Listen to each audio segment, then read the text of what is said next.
Yo, ladies and gentlemen, what's up? Kanizere ko mumeze neza cyane banyarwandakazi mwese mudukurikiye. Kanizere ko Imana ikomeje kuba turindira neza cyane. Of course dufite impamvu nyinshi zo gushima kuva mu kwezi kwa mbere tugeze mu kwezi kwa 12. Why not? Nizihe mpamvu?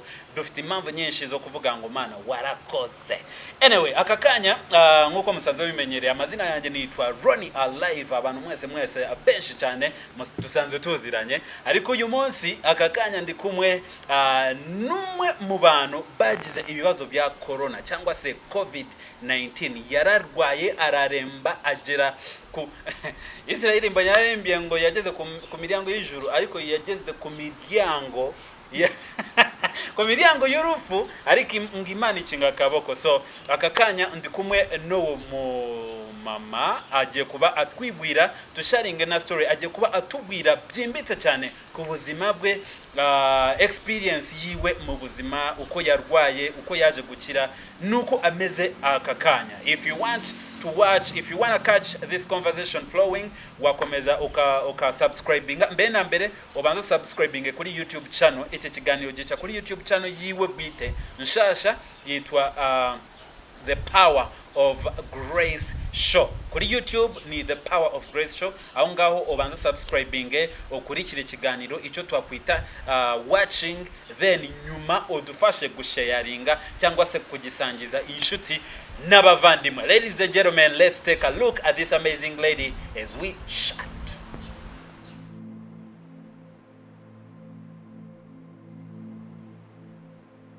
Jackie, turakwakiriye, wasuza ku banyarwanda badukurikiye akakanya.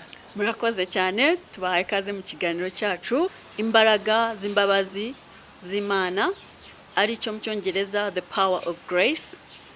Nje kubasangizaho ku rugendo rwanjye ndwaye COVID-19, Imana irankiza kugeza n'ubu.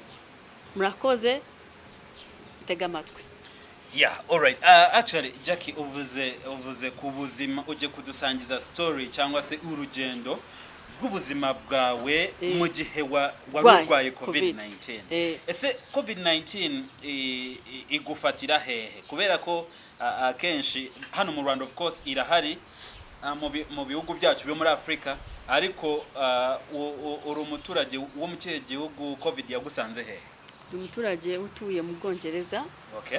COVID yansanze nkaho hose nk'abandi mu kazi, kugenda hose aho tugenda COVID iradusanga hose, hariho hose.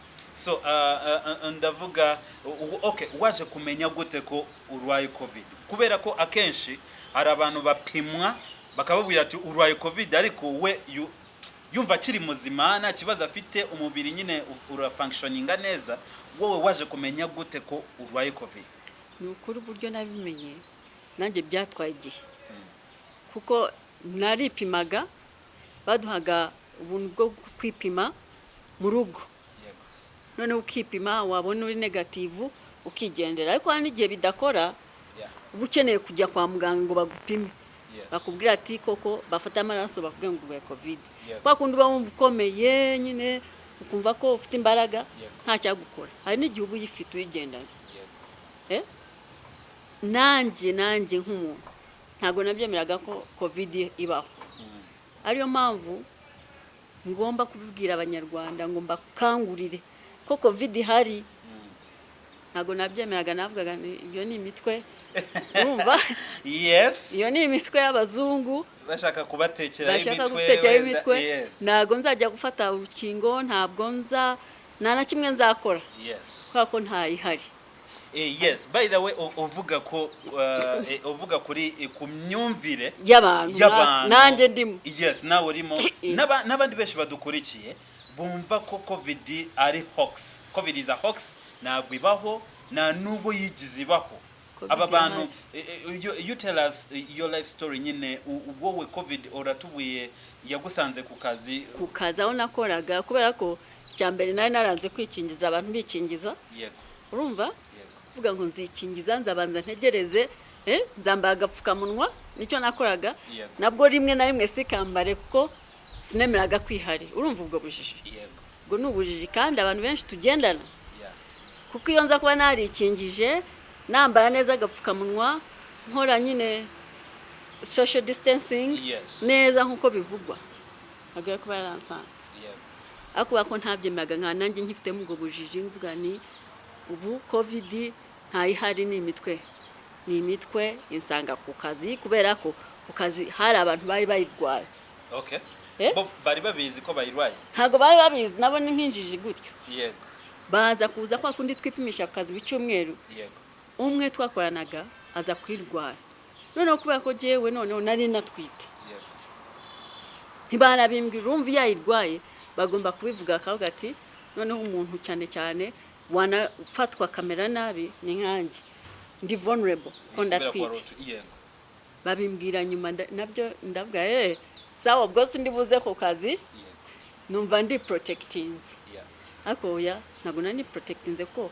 nta rukingo nari mfite nta kintu na kimwe nigumiye mu rugo n'inshuti zanjye ziguma zinsura nje ndi hape gusiba akazi uziko wasibye akazi covid iri ku kazi ariko wowe uri safe ariko ntazi ngo nayifashe kubera ko nakoranaga nawe already wari uyifite utabizi ntabizi ndi muzima Yego. ngenda inshuti zanjye ziza ndibuka kuri noheli yego kuri noheli naricaye ndimo gufata video y'abantu tubana nyine ariko numva umutima uremerewe ndavuga ubu ni noheli ya ya 2019 no 2020 yego 2020 numva ako ndavuga ntago ari covid ni sinizite yego nubundi njyangira ibicurani nkarwaya sinuses ubwo nibyo ariko nkumva bimfashe nabi mubiri amagufwa ndavuga ko ibi bintu kangende mfate covid test yego ko dufite kits mu nzu yego ndayifata mbona ndi negative urumva uko nizitubesha rimwe na rimwe yego kubera ko nubundi tutari professionals tutari abanasi cyangwa abaganga hari igihe ushaka kuyipima nabi exactly ariko bikazwa guti ibyo washaka kubona akaba ari byo ubona yego ati ntabwo ndi mfite covid kaniryamire Yeah. wamara kuryama kubera ubujiji ugapfira mu nzu yego umwuka muke genda ugabanyuka none ubwo umwuka wagiye ugabanyuka mbonye ko ntafite covid umutima urambwira ngo none ubwo adafite covid jya kwa muganga ubu ni ukuvuga ngo igihe wamaze mu rugo cyane nk'icyumweru umeze neza yego wiha gahunda yo kuvuga uti kankore test ndebe ko yaba ari covid by'ukuri niba nyirwaye cyangwa se oya kubera ko sinahumekaga yego nkavuga ntabwo yaba ari covid kubera ko icyambere sinzi even symptoms zayo yego ndavuga ko se kabona bavuga ngo covid ifata ngo mu gituza ngo ibiki yego iyi ntabwo ari covid ngewe nkumva ko ari sinuses kubera ko ntahumeka neza ndavuga none ubwo nafite covid kangiye kwa muganga mbabwire ko ntahumeka neza na covid mfite actually wumvaga wifuje kujya kwa muganga mbere yuko ukora test kubera ko nazi ko narwaye ko narizi ko ntafite covid nari mfite sinuses umva nta kwa muganga nari ngiye kujya nago nari no kujyayo iyo nsanga mfite covid nari kwivuza habo bisanzwe bya kinyarwanda urumva kwa abantu benshi nuko dupfa ubwo bwo covid bavuze spice tea ukihata spice tea ukifata amajinja lemon noneho naho bihuriye kuko niba ubura umwuka jinja ntabwo igusubiza mu mwuka ni za vitamins nta mwuka uri bugusubizemo ni ukujya kwa muganga iyo urwaye covid ikintu cyagufasha ni ukujya kwa muganga ntabwo ushaka kwivura ibyo sinzi ahantu babikura ngo uzivura ngo cyangwa ugende ngo muri steam wabuze umwuka ukajya muri steam ugiye gupfirayo steam ubwo dushatse kuvuga kwa kundi bitwikira nyine loko bashize nk'ibasi hasi n'amazi ashushe ibyo ni ibintu bibi cyane bibi wabikorera muzima ariko abantu benshi bavuga ko ari byiza iyo uri muzima ni byiza uri muzima nkawe uhumeka neza ushaka kugira ngo nyine imisemburo ya imitsi yego nariko ntago waba urimo kubura umwuka ngo ushireho bishire mu gaciro kose ntago waba urimo kuri mu mwuka ujye gustiminga ugiye gupfa Okay, ni nyuma y'igihe kingana iki wamenye ko urwaye covid? Ubu wenda tuve mu rugo umaze kwipima usanga na covid ufite ariko ufite ikibazo cyo guhumeka. Avuga ati noneho kanje mu bitaro menye niba ari turiya tu sinuses twanjye ngiye mu bitaro kubera ko mu bitaro je nabwiye ko mfite ikibazo cyo guhumeka. Nago navuze ko mfite covid ko nari nipimishije ugasanga nayo yego ndabwo mfite ikibazo cyo guhumeka ariko banjyana mbere kuko bababonaga ntwite bavuga ati katumujyane mbere baranjyana bangejejeyo barampima bampima none ha amaraso nago bakoresheje kariya kuko kariya nanone njyango kaje katerekana what exactly bafasha amaraso gasanze bashira mu mazuru hari kandi bashira hano mu kanwa ukagashira ukuraho saliva then kakazaho negative cyangwa positive nagara ko bakoresheje kwa muganga mbere mu rugo so kwa muganga bafasha amaraso kugira ngo bamenye ni igiki nukuri kituma oxygen yanjye igabanuka. None se kankubaze Jackie, mbere yuko abaganga bafata amaraso bigeze gukoresha kandi wakoresheje mu rugo? Ntabwo bigeze bagakoresha. Okay, bo bafasha amaraso straight. Okay. Bakwikije ukuntu babwiye ukuntu ahumeka neza n'ukuntu bambonaga. Yes. Base bakoresha bafata akantu ka oxygen. Yego. Bareba oxygen yanjye ubundi oxygen y'umuntu muzima bikuri 99 100. Yes. Bagiye kubona bakabona oxygen yanjye iri nko muri 80 aho. That's not good at all. Kumuntu natwite ngo oxygen cyangwa se umwuka umuntu ahumeka ugomba kuba mu ijana cyangwa 199. Kwijana cyangwa se 99 ya 90 aho hagati. Yes. Ijana. Now iyo utangiye kujya hasi 80 70 nawe utameze neza. Aho ngaho niho bavugira ngo afite ikibazo cyo guhumeka pe bakabitwara serious. Noneho baracekinga urumva tuba turi muri emergency hahandi ugenda ukicara barapima bavuga ati kuguhumeka kwawe nagari ibintu biri nomo. Ufite covid ufite covid byatinze kunyinjiramo ko mfite covid kwa ko je numvaga ntayo mfite yego bavuga tufite covid ahubwo kumenya ko ufite covid tugomba no kukubaga vuba bakubagira iki ubwo kwa ko nari ntwite. None se warogeje igihe cyo kubyara? Oya cyari taragera nari 6 weeks earlier ibyumwe bitandatu. Uno kuvuga ameza ukwezi kumwe na ukwezi kumwe yes exactly half ameza abiri bawe tugomba kubaga kubera kugira ngo tugusevinge wowe n'umwana nitunanda gusevinga wowe umwana akiri. Okay, aho reka tubanze ubwo ugeze mu bitaro bagufasha amaraso basanze urwaye covid. None se wavuye mu rugo cyagihe umaze kwipima ugasanga ko nayo ufite wavuye mu rugo ujya mu bitaro warurembe warumeze neza? Narigendeshaga neza. Nukuvuga ngo ari akenshi umuntu arwara covid atanabizi kuko wumva ugenda uvuga kuburyo usha no kubura umwuka ugakolapsinga kuta hasi.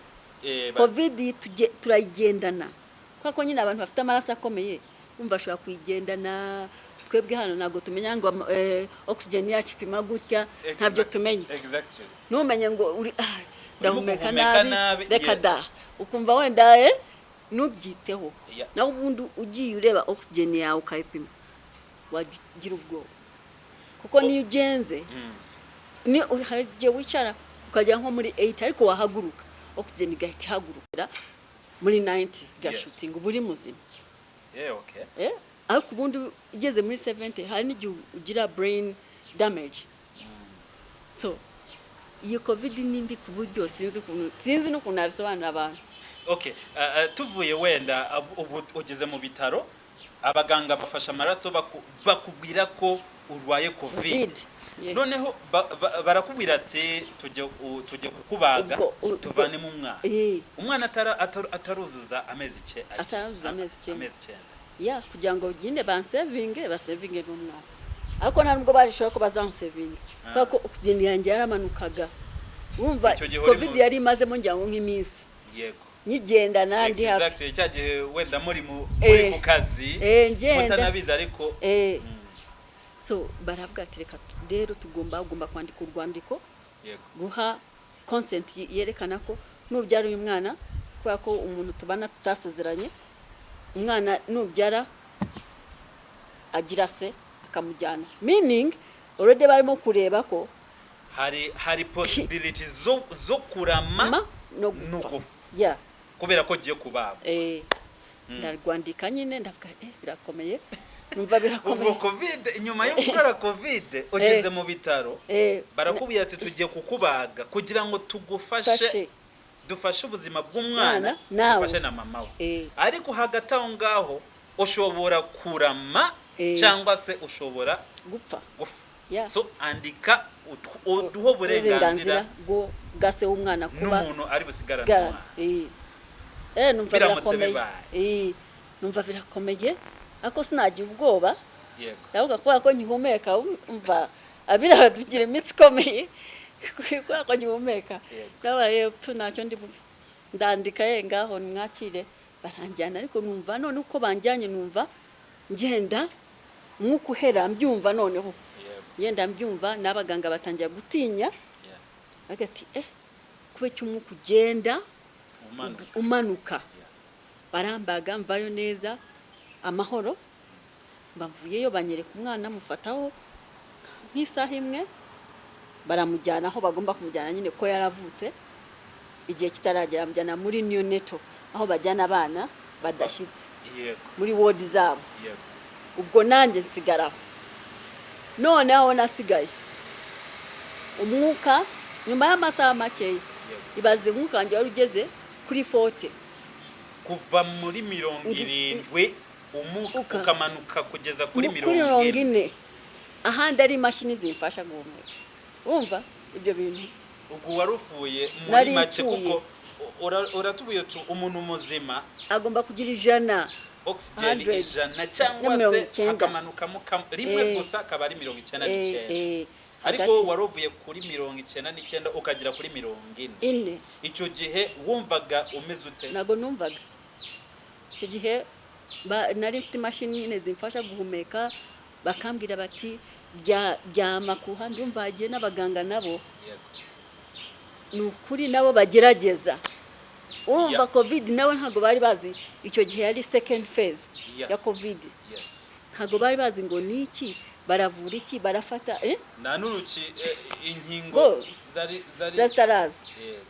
bakakubwira ngo ryamakunda ibaze nyabakikubaga barebe ko oxygen izamuka cyangwa ryamira uruhande barebe biranga nago yazamukaga hazaga nk'abaganga 10 bakwitorora like turabikora gute noneho ngira ngo baravuga bati nta kundi turi bugenze hano aradupfana kandi ubwo babanza bagatestinga indwara zose kugira ngo barebe ko nta ndwara underlying health issues indwara nyine za zindi ziba zikomeye nka diabetes nka HIV nka pressure indwara nyine za zindi uhorana nazo zo buhumekero niba uzifite nabwo bavuga ati n'ubundi ntacyo turi bukize afite izo ndwara hejuru y'ibyo afite noneho ibi we don't know what to do ariko baravuga ati izo ndwara zose ntazo afite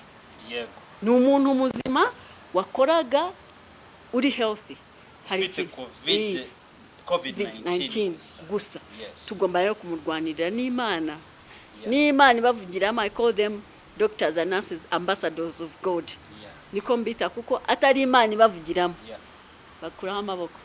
No, okay, icyo gihe tuvuge wenda ku bantu bari barwaye nk'izi ndwara zidakira, tuvuge sida n'izindi, icyo gihe abaganga babitagaho gute? Urumva abo bantu baba barwaye izo ndwara babitaho, ariko nanone ntago babitaho cyane kuko icyo kintu iyo kikugwaje kikakuzahaza n'ubundi yuvuye wari ufite izo ndwara, you don't recover. Recovering nyine ni Imana gusa. Hasigara complications cyangwa se nyinshi. N'uburi muzima nanjye mfite complications zansigiye. Noneho ibaze rero noneho wari ufite undi muntu afite izindi ndwara hakongeraho izindi. Ni Imana yonyine ikuramira ariko ubundi abaganga bavuga ati se twamugenza gute. ubu turimo kureba ishusho uri mu bitaro prenoza oxygen level iramanutse iranze bagomba guhamagara ibindi bitaro. Yego. None bavuga ati tumugenze gute, ubwo hari imashini.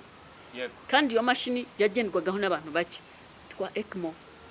ECMO machine ECMO ikora iki? ECMO ni nkaho ariyo iruhura ibihaha gukora. Kumva umubiri wacu ukoreshwa n'ibihaha ihunganira ibihaha noneho bikaruhuka. Umva kenshi iyo turwaye covid ibihaha nibyo byangirika cyane, bikangirika bikazananirwa kugaruka, niyo wakira ukazarwara ibindi n'ibindi n'ubundi ugapfa like that. So iyo ECMO rero niyo nkovu hano ndabona hano inkovu nicyo kintu bashyiramo bakagishyiramo kikagenda kikazagikuramo amaraso kikayoza kikayadetoxinga kikongera kikayagarura mu mubiri, mbese mu mwanya w'ibihaha igakora nk'ibihaha. Noneho ibihaha byawe byangiritse bikaruhuka gufunctioning. Are you serious? Yes, babyayangitse nabi ubonye nka CT scan. Ubona ibihaha byabaye nk'umukara bisa nk'ibyapfuye, bisa nk'ahado yarapfuye ndeza utazi niba umuntu azazuka ngagaruke abe muzima. Ariko nyine niyo mpamvu uze ngo n'imbaraga z'Imana n'imbabazi n'abaganga bakagufasha, kuko atari ibyo. Ubwo icyo gihe oxygen zawe zagabanukaga zikagera muri 40 bagushizemo icyo cyuma. Noneho bashize murimo kutubwira waroze umwana wawe ahantu. Oya, icyo gihe nari ndi warumeze nk'umuntu apfuye. Narapfuye aho bakimpamaga bagombye kuntransferinga ku main hospital yo mu mujyi London yitwa St Thomas. Yo ni ifite izo mashini wenda n'ahandi zirahari, ariko muri ibyo bitaro nari ndimo bya mbere ntabwo imashini bari bayifite. Urumva ariko iyo main hospital niho nari ndi registered. Insurance yawe niho yari ntabwo ari insurance nazo tugira NHS n'abantu bose, ariko like my main, like me as a person niho nari ndi registered. So ariko ushaka kujya hose ariko ufite hamwe uri registered. So barabahamagara bavuga ati dufite umurwayi wanyu hano. Arimo gupfa yatuyobeye. Bati niba mufite igitanda ako kanya barakibonye ko nari ndi umurwayi wabo like after an hour. Ariko iyo hour kubanya ko nari napfuye already, bagiye kunjyana bankorera transfer napfuye utazi bije imbere ntazi. Ariko abaganga bakomeje kukurwana bavuga ati umuntu aracyari muzima kuko akiri muto. Turagumiza ubwo niho banjyanye mara iminsi 50 muri koma. Koma wayimazemo iminsi 50. Yes. Oh my God. 50 days. Icyo gihe muri koma umuntu abameze ubufuye. Uburi umupfu ibyo abantu bavuga ngo abapfu ngo ngiyo uri muri koma utapfuye bawapfuye na roho yawe yarakuvuyemo igenda buri hamwe hose. Icyo gihe cy'imizi 50 uduhaye ku ishusho, because baravuga ngo iyo umuntu apfuye tuvuge ntabwo ari ufuye ariko ari 50% yawe. Oya ntabwo ari 50. Nibaza ko umuntu aba yapfuye kugira ngo ya roho ive mu mubiri igende buri hamwe cyangwa irebe cyangwa yumve cyangwa nuko umuntu aba yapfuye. Icyo gihe waruri muri mu mubiri waruvuyemo uri muri spiritual world. Yes. Watubwira what was the experience there? That was an experience. Nuko navuye nibaza uzi kubera ko bavuye mu mubiri confused. Uba bibaza se kandi ukumva kandi ukareba. Icyo udashobora no kuvuga.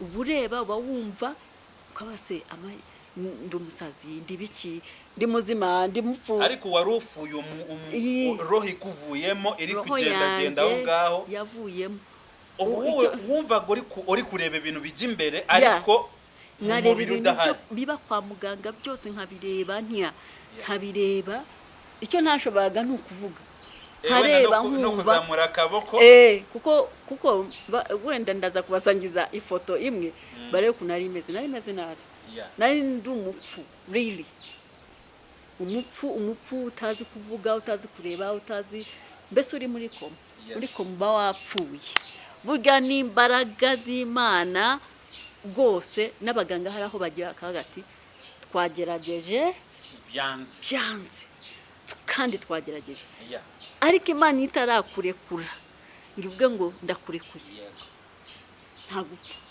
niyo wagera hangana hote roho yanjye yaragenze ikagenda ikareba ibintu ukareba abaganga ibaza ikareba nabenda kuvuga ngo dukureho imashini we tried our best she's not recovering. Yes, hari icyo gihe umuntu ashobora kuba ari muri koma kandi icyo gihe abantu bazaga benshi mu bitaro barwaye covid bakeneye nabo mashini muri iminsi 50 bakeneye mashini ndinde sometimes barakuruhura wowe ibaze ninde atari imbaraga z'Imana baretse ngo abe muri koma iminsi 50 hari abantu barimo gupfa every single day a lot babaga benshi ibihumbi n'ibihumbi barimo gupfa bakeneye iyo mashini kandi nago zari zihari bayigumishijeho irimo gukora kandi ibyo bakora nago bareba umuntu ko arimo kwimprovinga even at some point I think bahamagaye my partner and my best friend kuko yari next of kin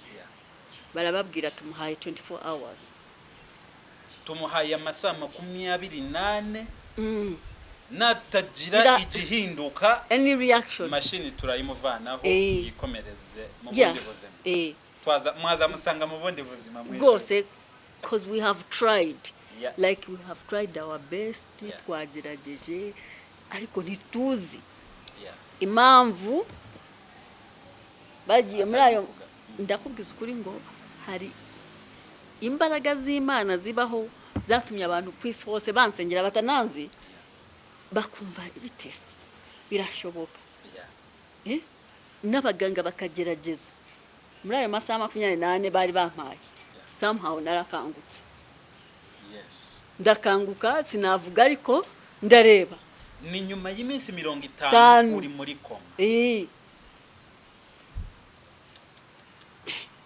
ubukangutse nkangutse ubwo mbahaye uburyo yuko batari switching off machine yego bahaye impamvu yuko batari buvaneho imashini kubera ko nabyutse yego kandi nkabyuka ndi muzima yego uyo mashini bamwe babyuka urumva iminsi myinshi muri koma ubyuka wenda waribagiwe ubyuka utari noneho ndabyuka ndareba muganga kubera ko kakantu kano ubona iyi ni voice iri ku mwanya wa voice ntajwe bufite iyo bakagushizemo ntago ushaka kuvuga uca amarenga yego kugeza igihe uzoroherwa bakagikuramo hagakira ugatangira kuvuga urumva noneho ndabyutse sinzi nyine ariko banzaniye amafoto y'abantu nzi bayashyiraho nyine kugira ngo nimbyuka barebe ko ubwenge bwagarutse iyo minsi myinshi iminsi 50 udahari muzima kandi n'abantu batazi ngo waravuye no muri icyo kibiri waragenze waratembereye ibitaro byose ureba ibipfa mu bitaro bibi biteye ubwoba ureba rimwe na rimwe najya mbwira abantu bakavuga ngo umuntu yagiye ngo arapfa ngo ibiki nkavuga abantu n'abatekamitwe narabyiboneye Imana yabigushizemo kugira ngo ubirebe ndabibona ko iyo umuntu apfuye roho yacu ivamo ikagenda ibigenda ahantu izi ntago roho zijya ahantu zitazi igumaho nyine ngumaho ndeba ibyo mu bitaro ndeba ibigenda akenshi baravuga ngo iyo umuntu apfuye ngo iroho ibireba n'abantu bari kuri yes bibareba iri confused zibaza iti bararizwa n'iki ko ndimo hano ndi hano Yeah, ladies and gentlemen, nk'uko dukomeje kuganira namwe akantu nshaka kongera kubasaba nuko mudufasha musubscribing kuri iyo YouTube channel yitwa The Power of Grace cyangwa se imbaraga z'imbabazi z'Imana. Nongeye ndabasabye muduhe subscription ujye kuri YouTube usubscribing kuri YouTube channel yitwa The Power of Grace cyangwa se imbaraga z'imbabazi z'Imana. Ndi kumwe n'umutumirwa akaba ari nawe boss w'iyi YouTube channel ariko uyu munsi I'm the boss and she is the invitee. Sasa dukomeje kuganira tuganiriye ku buzima bw'akazi, atubwiye umwana we bamubaze bamuvanamo, atubwiye iminsi 50 muri koma. Aka kanya tugeze ku gihe aho yarabyutse ubwo nyuma ya koma y'iminsi 50 dushaka kumenya ibyakurikiyeho ese ni ibiki. Yaje kumenya ko se afite n'umwana yabyaye umwana se bimeze bite. Let's continue the conversation with Jackie, ladies and gentlemen. Rakoze ready murakoze damwe badukurikira mu kiganiro cyacu nonaha. Yes, nuko ndakangutse urakangutse ya masaha 28 babahaye urumva barize abasenze basenze abo mu Rwanda hose masaha 28 ndibuka ndakangutse sinibuka niba nakangutse icyo gihe to be honest bambwiye ko nakangutse. Yes, ndakanguka nkangutse abaganga barahamagaye bahamagaye next of kin bahamagaye partner wanje bambwiye ati yakangutse yakangutse arareba. Just that was enough. Arareba ara blinkinga, you know, doctor akubwira ati squeeze my hand ukumva I squeezed. Yes, that was good enough. Okay, otubwiye ko hari amafoto bashizeho kugira ngo bamenye ko wenda ufite n'ubwenge icyo gihe. Ubwo ndakangutse maze gukanguka hashize indi minsi urumva hashize indi minsi maze gukanguka wenda nk'icyumweru. Ubwo nyine ntangira noneho kuba namenya aho ndi barambaza kuko wumva sinashoboraga kuvuga none bakazana ikintu icyo gihe nta nubwo nambaraga zo kwandika ntazo uri ku mamashini uri ku bintu byose bituma mbese ubuzima bwawe bugenda bukomeza. Barambaza se banyereka ifoto yaramuzi ni not shake my head. Nyuma y'iminsi ukangutse nagwigeze umenya ayo mafoto immediately akanya wakanguka. Oya nta kintu na kimwe namenye gusa nuko babonye ko nabyutse. Hareba bararishiba bati wa muntu there's a change. Hari rwose ubuzima bwagarutse yabyutse yarebye nubwo atavuze ariko hari ikizere hari impinduka ikomeye burya mbaganga ari impinduka ikomeye ko ni achievement nyuma y'iminsi 50 bagerageza nyuma ukagaruka nukuri n'insinzi kuri bo ko nta kuntu batari bagize. Ndabandagarutse nyuma y'iminsi 5 wenda noneho ntangira banzanira ya mafoto bari bashize barambwira ninde ndababwira barambaza do you remember ko wabyaye ndabwira ndabyibuka. Barambaza se wamenya warabyaye iki aho rero sinibukaga noneho niba wabyaye umuhungu cyangwa umukobwa kandi nkabona amafoto nkabona handitseho Abigail urumva uruhinja ntumenya niba noneho nk'abakonfise Abigail yaba ari umukobwa yaba ari umuhungu kubera kwa kuremba cyane hari ibintu bitahita biza. Noneho ndakase narabyaye umukobwa narabyaye umuhungu ntakibyibuka. Noneho numva biranstreshe cyane kuko nibuka umuntu nabyaye wari we ariko noneho ndaceceka ndavuga yes nibuka can't remember ndaceceka ngo manchecetse nakoraga signs nyine buryo bavugaga buhoro nyine boy bakabyumva yego buhoro bakayatega amatwi cyangwa akamenya ushaka Reading. kuvuga ariko umuka Oya. kure ntabwo ushaka kuvuga iki kintu kiba gihari icyo gihe wari ugikomeje kuri machine nayikomeje igufasha guhumeka yego nayibayeho for a long time okay ni nka machine isimbura ibihaha ibihaha byanjye byari byarapfuye wari kuri artificial bihaha yes bisa nk'umukara nabi cyane byarapfuye ndakubwiye ngo n'imbaraga z'abaganga n'Imana n'abantu bose bansengeye ntashobora no kumenya umubare wabo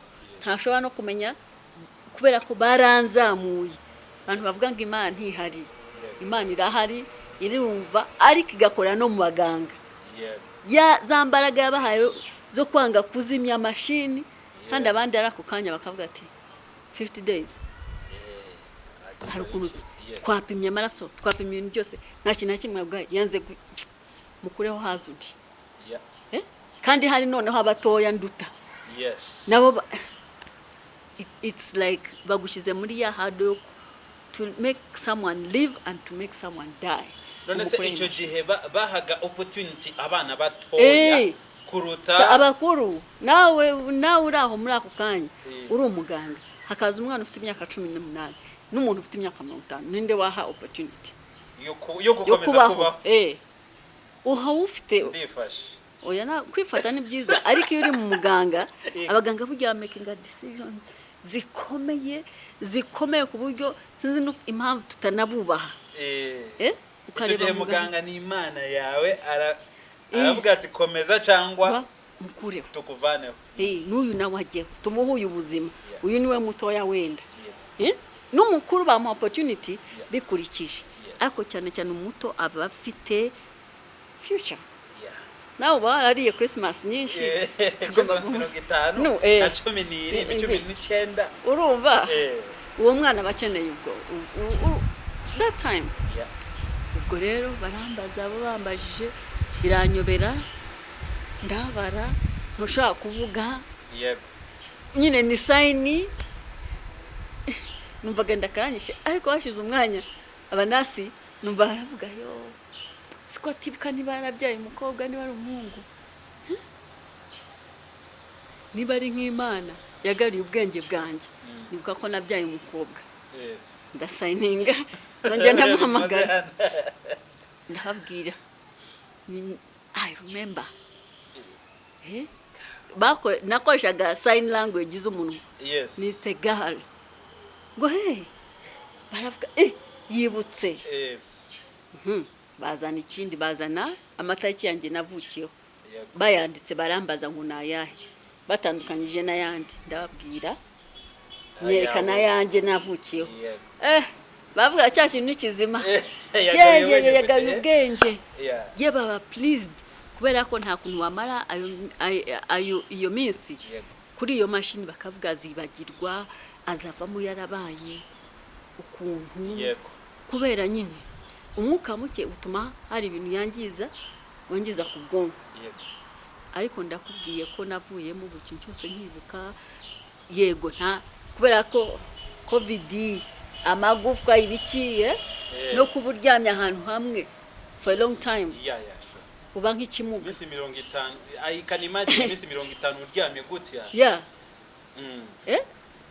babonye amafoto yanjye ifoto imwe yonyine ahagije kumva covid uzajya uyirinda urumva mbabarira ajya gucya mu ijambo ubwo wamaze igihe kingana iki mu bitaro ubwo umaze kugarura ubwenge ku gihe wenda ugomba gusezerera namazemo amezi 4 kubera ko nagiye mu bitaro mu kwezi kwa mbere mvayo mu kwezi kwa 4 iyo ni covid nari ndwaye nta kindi kintu nari ndwaye ubwo ugera mu rugo nabwo tubwire noneho nyuma ya covid bansezereye mu bitaro bagusezereye mu bitaro ugeze mu rugo icyo gihe wumva gomeze ute nari nkirembye mu by'ukuri bansezereye bazi ko ntazakira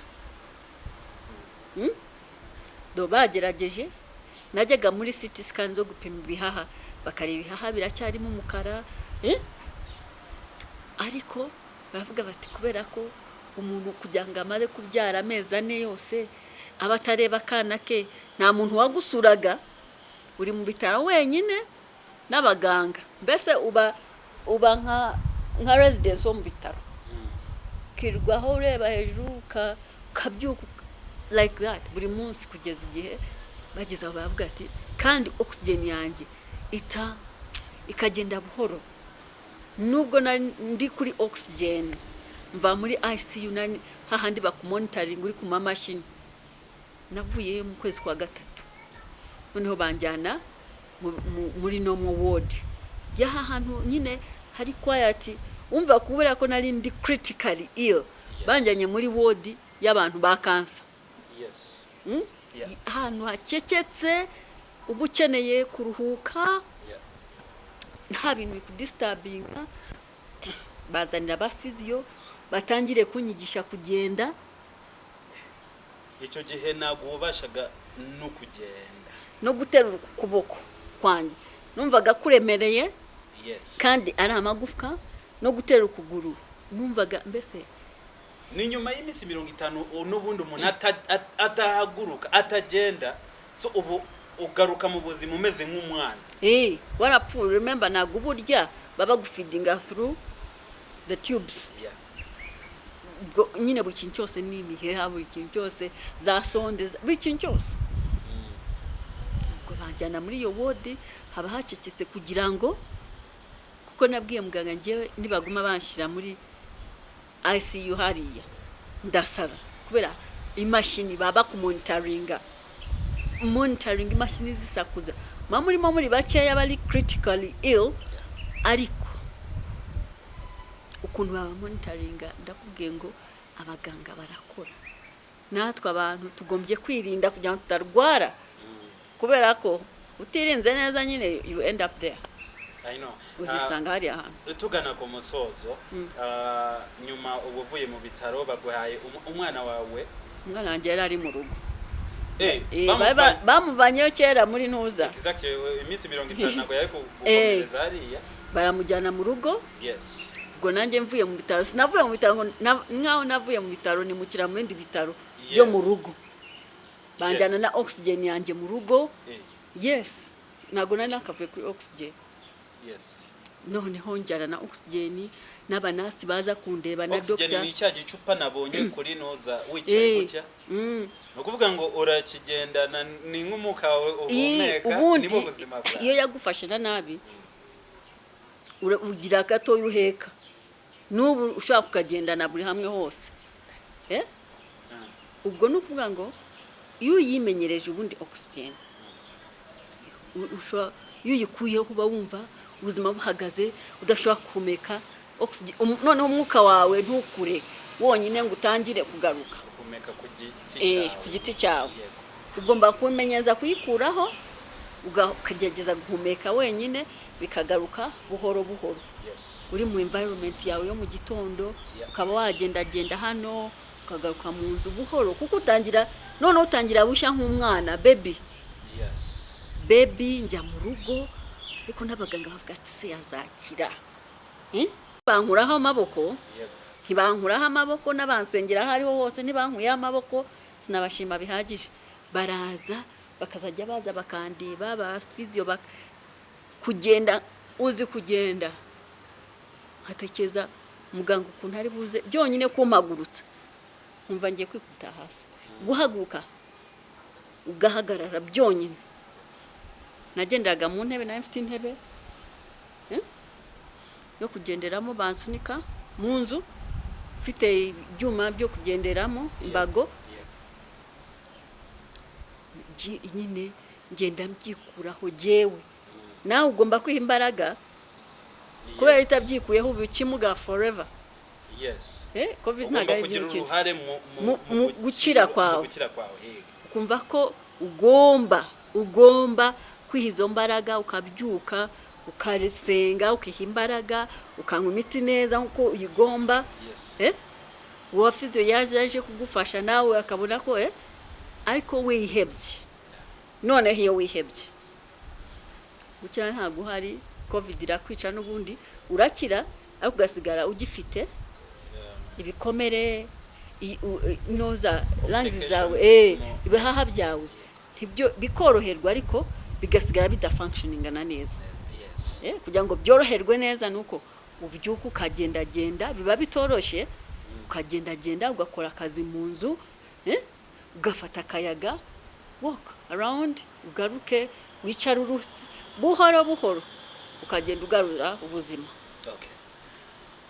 atari ibyo covid iranza n'ukuntu abantu batemera kihari aho ngaho niho nashakaga dusoreze Jackie inyuma y'ubuzima bwawe bwiza wari urimo mbere uza gukubitana n'icyorezo cya covid-19 urarwara uraremba mu kinyarwanda turavuga ngo Imana ikinga akaboko ukomeza uri muzima kugeza iyi saha hari abantu benshi badukurikiye aka kanya bumva ko corona ari ibihuha I'm telling you the truth ari benshi duhona cyane cyane nk'urubyiruko bumva ko ari indwara y'abakecuru ari indwara y'abantu badafite ngo immunity ngo njyewe njya muri gym mfite nakoze agatuza ngo corona yansanga aho niwo yica tanga ijambo kuri abo bantu badukurikiye abo bantu abo babagatuza abo nanjye nari mbarimo urubyiruko bumva ko covid abantu n'abatekamitwe iyo covid dayo nemera covid irahari ikugendamo ikakugendamo cya gituza wari ufite kikamanuka za ngufu wari ufite je nari meze nk'abakiga urabiza abakiga bakabare hakuri nari meze nk'abakiga ntajya nduha nkora nk'imashini ariko bikomere covid yansigiye ntago nongeye kumera nka wa wundi n'ubundi nkuko nari meze zambaraga zanjye nabaga nabyutse inzu yose nayikoropye buri hantu hose mfite imbaraga zose zaragiye kubera iki kubera kutita ku bintu ngo umenye ngo niba leta ivuze ngo mujye kwikingiza abagenzi mufate ingamba mugende mwikingize mufate ingamba mwumvire social distancing mufate ingamba nunakarabe biriya bintu karabe mu ntoki n'isabune ukarabe ibyo ni ubuntu ni waba ubifite mu rugo ukarabe mu ntoki kugenda musuzanya ubireke mbese wumvire kugira ngo ejo zambaraga zawe zitazapfuza zizange zaragiye ariko ziragenda zigaruka buhoro buhoro kuko ntago nigeze niheba nizeye Imana n'abantu ngendera ku miti ya muganga n'ubu ndacyangwa imiti baze umwaka nturangiye kuva mu kwa mbere kugeza ubu iyo covid niho yangejeje none ukamubwira ngo covid ntayihari hari abantu bakivuga ngo ntayihari iyo message ubu Jackie yayigeneraga twebwe abanyarwanda n'abanyarwandakazi kugira ngo bumve ko covid hari atari imikino n'inshuti zanjye n'abantu batatuzi kuko irahari itugendamo irica ikakurembya noneho yazasanga idafite n'ingufu ntuzonge no kugenda ukabikimuga kuko ushaka kugenda ukajya hariya ukumva imbaraga zirashize ntugifite imbaraga zo guhumeka kubera ibihaha biba byatangiye undi bushya noneho twebwe n'ikimenyimenyi kubera urumva umuntu warwaye ibihaha ntibyoroherwe neza ntagire time yo kubivuza neza ntagire time yo kujya muri scanning ngo arebe ko byakize akumva ko yakize imiti akayireka agahita atangira akazi again covid yigarutse bigenze ite iti kwica uhita upfa naho gutangirira kubera ko twebwe uwo muco tuwugiraho kwivuza neza ngukire neza unywa imiti yawe nkuko bayigutegetse uyirangize ugende usubire wipimisha urebe ngo noneho ibihaha byanjye bimeze bite uwo muco ntago tuwugira urangwa imiti yarangira yabitaranangira ukumva ufite imbaraga ukarekeraho ati ngenda arangije ubu nakize njye muri gahunda zanjye agaruko bikora ugomba kunywa imiti yawe niba nkinywa imiti kuva mu kwa mbere kugeza n'ubu nkinywa imiti kugira ngo neza ibihaha byoroherwe bisubiremo neza n'umwuka wanjye ndastruggling rimwe na rimwe Yeah. ariko uraza sinkiri kuri oxygen Yeah. sinkiri kuri oxygen ndakubwiza ukuri ngo n'abaganga nabo byarabatangazaga bakambwira ayo Christian ni ukuri ni Imana kuko bo baragerageje bageraho bumva we've tried our best. Yes. We've tried our best none bakazajya bavuga si umuntu wabyaye araza gukira bigenda gute nabona akana ke amezi 4 nta muntu ugusura koko ntabwo bemerewe nta wemerewe kugusura bakureba gusa kuri telefone baguhamagaye yo kwa muganga nabwo ntushaka kubabwira ngo this is how I'm feeling because you have this treatment uraho mbese uri kubabwira jambo meze neza ariko sign language. Yes. Anyway, thank you so much wakoze cyane Jackie kudusangiza ubu butumwa. Noneho ku bantu bawe bagukurikiye kuri channel yawe nirihe jambo wabagenera mu masegonda kugira ngo dusoze ikiganiro. Nukuri abantu banje bankurikiye n'abawumva ubu kuri iki gihe n'aya masaha ndabashimira cyane koko ko hari abantu benshi bansengeye bazamuye izina ryanjye abonzi nabo ntazi sinashaka gukora ku mitima yabo ngo mbabwire ariko nababwira ni mwarakoze kunsengera mwarakoze kunkurikirana mwarakoze kunzamura imbere y'Imana n'ukuri nta buryo bundi nagira nabashimira ariko kubona mpagaza nicaye nkishaka kugenda nyihumeka ni kubw'imbabazi zanyu ni imbabazi z'Imana n'amasengesho mwakoze na nijoro n'ukuri mwarakoze mwagize neza kandi mukomeze ntumuzacika intege musengere n'abandi ariko cita byose mujye mukurikiza ko hari ba muganga bahari mwumve munywe imiti mukurikize ibyo bababwira mwe kwirara ngo nukuri ngo ubwo Imana izadukiza oya Imana ikiza uwikijije ifasha uwifashije iyo ntagira n'abamfasha nabo bansengera bari gukora ubusa ariko baransengeye ngira n'abaganga bazima nuko Imana nayo ibijyamo ikora ibitangaza barakoze bagize neza mukomeze kandi kunkurikira nzakomeza mbasangize n'ibindi murakoze. Yeah, ladies and gentlemen, ntabwo nagenda ntabashimiye mwakoze cyane gukurikira kino kiganiro twari kumwe na Jackie akaba ari nawe official owner we YouTube channel ndabasaba gukomeza gukora subscription mumushyigikire rwa rukundo mwamweretse arwaye mukomeze mumwereke iyi channel izajyaho ubutumwa cyangwa se testimonies cyangwa se abantu bazajya basharinga stories zabo zagoranye cyane ariko Imana ikabafasha bakazicamo neza. Hari abanyarwanda benshi bafite stories zo kuvuga hari abanyamahanga benshi bafite ibintu byo kubasangiza so icyo wakora no kutaninga on the notification button kuri YouTube channel ubundi ujye wirebera ibiganiro byagufasha nawe guca muri challenges duhora nazo buri munsi. Imana ibaho umugisha mugire noheri nziza turabakumbuye.